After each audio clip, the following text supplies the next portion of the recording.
I have to ask you about the new single because is it coming out tomorrow? Am I only thinking it's coming out tomorrow? Louise? Not in the UK. In the US it is. Okay.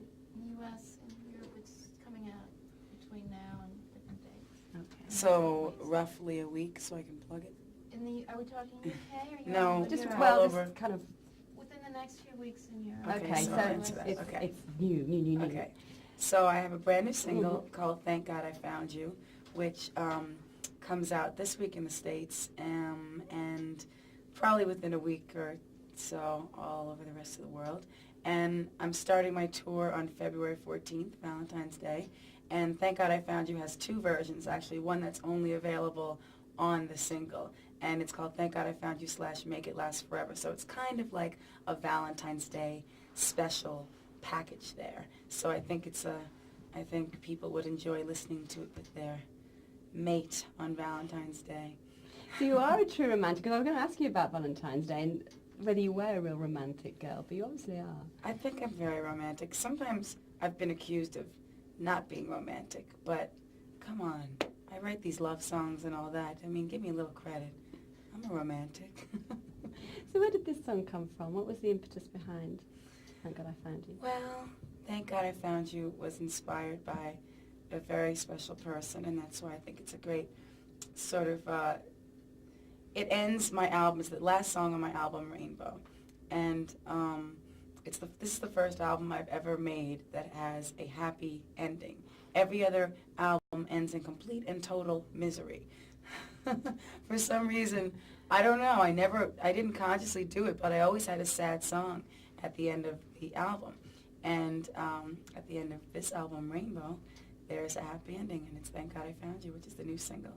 And I think that definitely starting the tour on Valentine's Day is kind of symbolic of that whole thing and the whole hopefulness and happiness of the song in terms of love and gratitude and all that sort of thing, all that mushy stuff. And it's a very direct message. I mean, thank God I found you. I mean, there's no...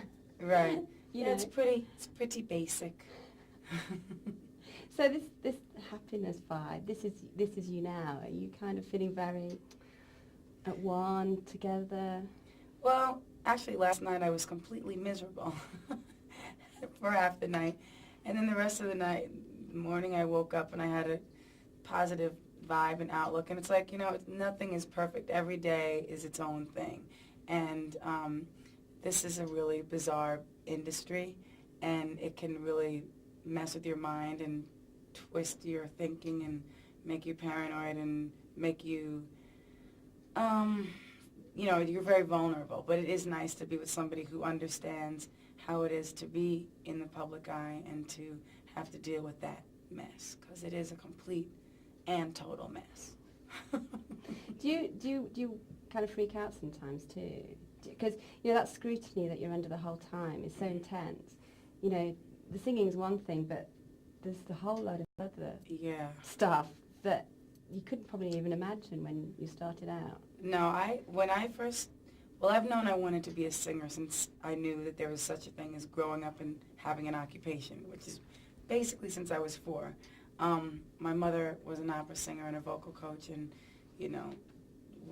she quit doing that at a certain point, and then she kind of struggled, and I didn't grow up having a lot of money or a lot of things, and I had a lot of ambition, and I started writing songs when I was 13, and I'm just a radio fanatic. And then I grew up, from about that time watching videos on MTV and wanting to do that, and knowing that that was my dream. And now that's what I do, and it's the music half of it is great. The fans are great. That feeling of acceptance that you get on stage, and the warm feeling you get when you meet your fans who are really and truly people who admire your work is something that's hard to even explain. It's such a high.